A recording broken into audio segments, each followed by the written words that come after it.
Assalamualaikum warahmatullahi wabarakatuh.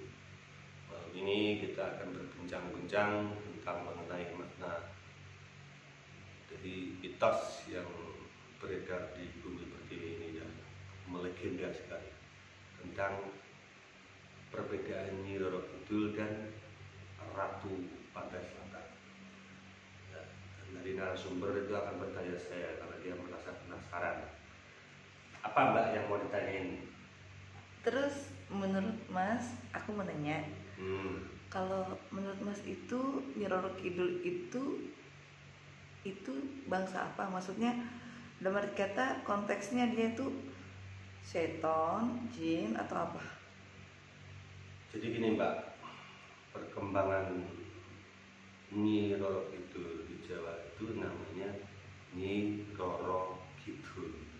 Dan Pasundan, Sumatera, Jakarta, mungkin di daerah sini itu mengatakan Kanjeng Ratu Pantai Selatan. Jadi konteksnya beda-beda. Dan di situ saya sering berdebat, bertanya atau berargumen sama orang itu beda-beda. Ada yang berpola mengakui Kanjeng Ratu Pantai Selatan itu beda dengan Nyi Roro Kidul. Sekarang gini, dari tanah Jawa juga diceritakan bahwa Nyi Roro Kidul itu cikal bakalnya seorang anak dari seorang raja, benar nggak? Dan konteks dari Pasundan juga mengklaim kalau itu anak seorang prabu. Benar nggak cerita itu? Iya, masing-masing versi ya. Nah, makanya sini saya akan terangkan. Kalau dari Pasundan mengakui bahwa itu anak seorang raja, apa mungkin seorang manusia menyeburkan diri ke laut mengabdi pada laut selatan? Mungkin nggak itu mitos? Mungkin aja kan dulu dia patah hati. Kok jadi patah hati yang diomongin? Ini konteksnya gitu loh. Seorang anak prabu, dan di Jawa pun ya itu diceritakan seorang putri, dia menghilang mengabdi di Pantai Selatan menjadi ratu atau Nyi Roro Kidul. Sebenarnya sama, dua makhluk itu sama, cuma versi ceritanya yang beda-beda. Karena dia memilih kekal dan abadi. Adakah kalau begitu, kalau kita telah lagi, dia kan bangsa jin. Emang manusia bisa gitu mengabdi diri menjadi jin? Karena ilmunya tinggi. Oh, karena ilmu, sesuatu ilmu. Dan itu sebenarnya cerita itu kekonyolan, Mbak. Itu suatu imajinasi yang tertinggal. Kalau boleh dikatakan marginal. Jadi ideologi-ideologi yang dibangun sebenarnya di situ nggak ada apa-apa. Nggak seperti orang cerita-cerita itu dibikin begini. Jauh. Maaf kalau bisa menembus hakikatnya seperti itu, nggak ada sampai sejauh itu orang berpikir yang asli ya. Tapi kan itu versi Mas. Kita membangun kebenaran itu harus berani, karena iman kita siapa? Tetap Tuhan. Iya, karena orang yang menutup itu, maksudnya menutup konteks kalau Nyi Roro Kidul nggak ada itu karena hanya untuk logikanya aja gitu. Bukan logika, Apa? emang itu kenyataannya begitu. Nggak seperti orang yang diceritakan begini turun temurun harus itu. Jadi ketinggalan terus cara berpikir dia itu ketinggalan. Mana ada sih, seandainya pun dia mengabdikan menjadi jin, penguasa selatan. Kalau kita percaya dengan keimanan kita untuk menuju hakikatnya Pantai Selatan, ya kembali lagi kita bersembah kepada jin. Sedangkan hidup kita lebih mulia. Tapi Mas, ada loh beberapa versi yang aku dengar tuh gini, katanya seorang putri raja yang menyuburkan diri, terus karena dia itu mempunyai ilmu yang akan menjadi kekal karena dia memilih kekal dan abadi, dan dia sudah menguasai jin-jin seluruh di daerah perbatasan pantai selatan. Jadi dia tuh penguasanya. Sekarang dia menguasai di situ, membuat kerajaan. Dan ada juga yang bilang kalau dia adalah raja jin yang mempunyai kekuasaan, memang ditempatkan di sana gitu. Kalau seorang manusia tidak akan pernah melebihi hakikatnya itu dia sendiri, Mbak, tetap mengalami kematian. Beda alam, beda cerita. Kalau dia versi yang jin yang menyerupai ini Roro Kidul atau Ratu Pantai Selatan, itu saya sepaham. Karena konteks hakikatnya kita hidup sebagai manusia yang bernaluri kematian pasti dan tidak akan pernah kita bisa tolak. Kemana? Kalau konteks jin, saya percaya terus seandainya dia sesakti apapun, sehebat apapun, dia menguasai pantai selatan. Kalau kita beriman lagi kepada jin, apa jadinya ideologi kita, Mbak? Marginal. Kita di budaya, sejarah kelam yang nggak jelas itu. Karena itu suatu mitos, bukan sejarah yang membuktikan fakta itu ada. Hanya orang-orang tertentu. Maaf, di Pangeran Kidul bikin satu konten yang mungkin bagi kepercayaan Nyi Kidul atau Ratu Pantai Selatan, saya tidak ada niat untuk menyinggung, tapi ini hanya meluruskan. Tapi kalau menurut saya, kalau menurut aku nih Mas ya, itu memang ada, dan dia itu Islam. Kalau sebangsa jin, Mbak,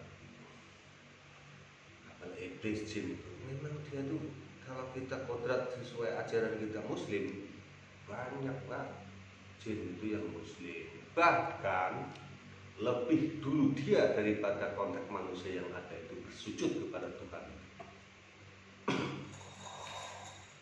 Tapi di sini harus digarisbawahi, di sini ada tirai yang harus kita telaah, kita kaji untuk menguji keimanan itu sendiri. Karena apa? Kalau sampean percaya dengan makom keilmuan Pantai Selatan, mau seandainya kebenaran itu tidak ada bisa dibuktikan kebenarannya, hanya sebuah marginal yang ketinggalan, sampai menjadi pengikut Pantai Selatan, mau nggak sampai itu mengalir ke sana nantinya? Ya tetaplah, namanya manusia itu pengen kembali dan berpulang pada Allah. Dan mereka pun sebagai bangsa jin akan berpulangnya kepada Allah. Oke, Subhanahu wa ta'ala. Jadi konteks ini loh, di sini banyak manusia mengakui untuk satu kegaiban keilmuan yang sangat dahsyat tentang Ratu Pantai Selatan atau Nyi Kidul, tapi tidak pernah satu manusia itu pun yang bisa membuktikan. Hanya sebuah omongan, cerita, omongan yang dibangun turun temurun.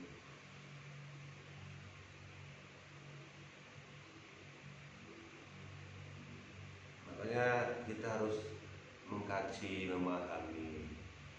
Jadi ngaji diri itu penting, Mbak, biar kita tidak budaya oleh bangsa jin. Memang Mbak tadi ngomong bangsa jin juga bersujud, tapi di situ konteksnya beda sujudnya kita sama bangsa jin, karena bangsa jin itu tidak mengakui adanya kita di keturunan Adam. Bahkan Adam sendiri itu tidak pernah diakui, dia selalu ditentang. Beda. Kurang jelas, Mbak.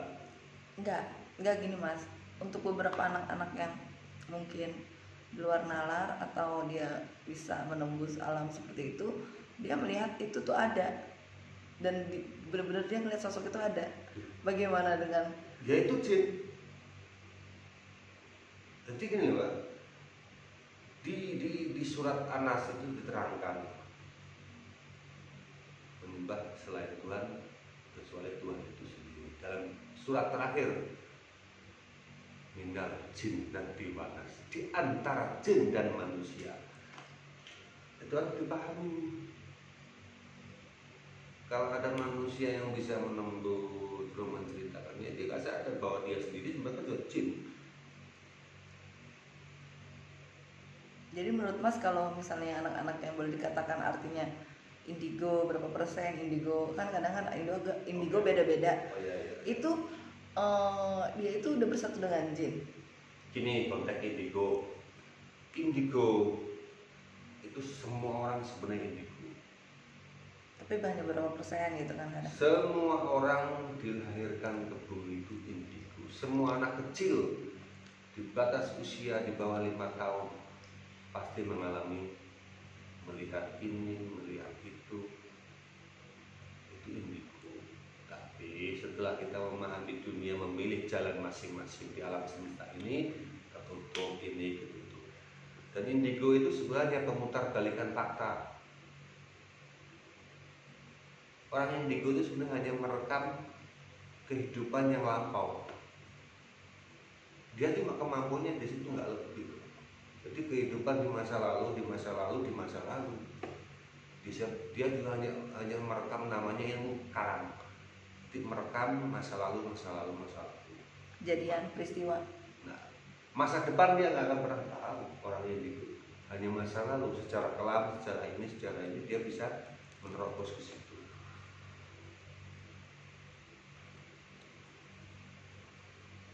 Apalagi Mbak, tadi Mbak lagi bertanya tentang iblis, jin, dan setan. Konteksnya, jadi harus dipahami Mbak. Di sini namanya iblis, jin, manusia, setan itu beda-beda versi. Kalau jin itu makhluk sama diciptakan seperti kita, cuma tirainya yang membatasi, tipis banget itu. Dan konteksnya setan itu beda lagi. Jadi gini teman-teman, kita harus pahami. Setan adalah sifat, tapi kalau jin itu makhluk. Setan itu sifat, dan sifat itu adanya di mana? Berkembang di mana? Di diri, di jiwa manusia itu. Jadi jangan salah kaprah. Ini kadang ada seorang yang sok-sokan kadang lihat setan dengan bentuknya ini. Itu sebenarnya itu karakter itu sampai bangun dalam diri ini, konteksnya dalam diri sendiri. Halo. Setan itu sifat, kalau sifat itu yang berada dalam diri manusia sendiri. Maaf sedikit kita buka pola pikir yang mungkin agak lumayan lah, akhirnya kebenaran itu. Saya rasa pertanyaan Mbak di situ doang kan? Enggak, aku mau nanya lagi nih Mas. Apa namanya?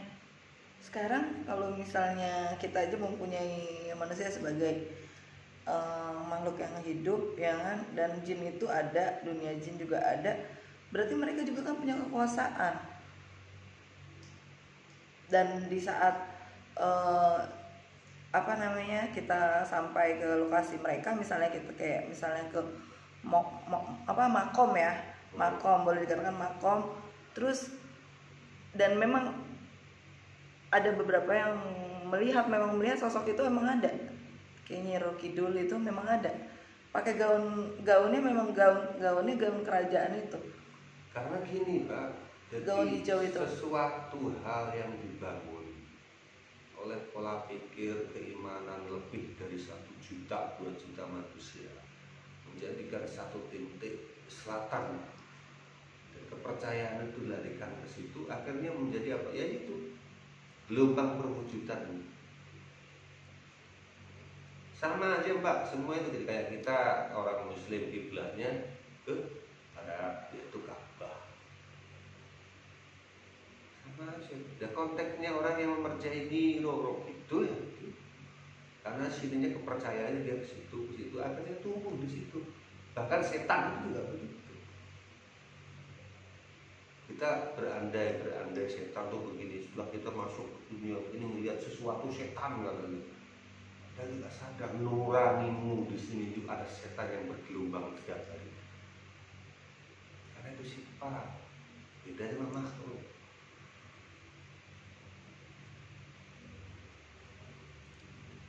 Kajian itu penting agar kita tidak dibodohi. Jadi maaf teman-teman, semua ini dibangun,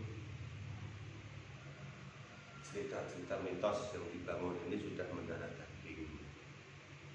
Sampai di zaman kita yang serba canggih ini aja masih banyak orang itu yang percaya tentang mitos-mitos itu.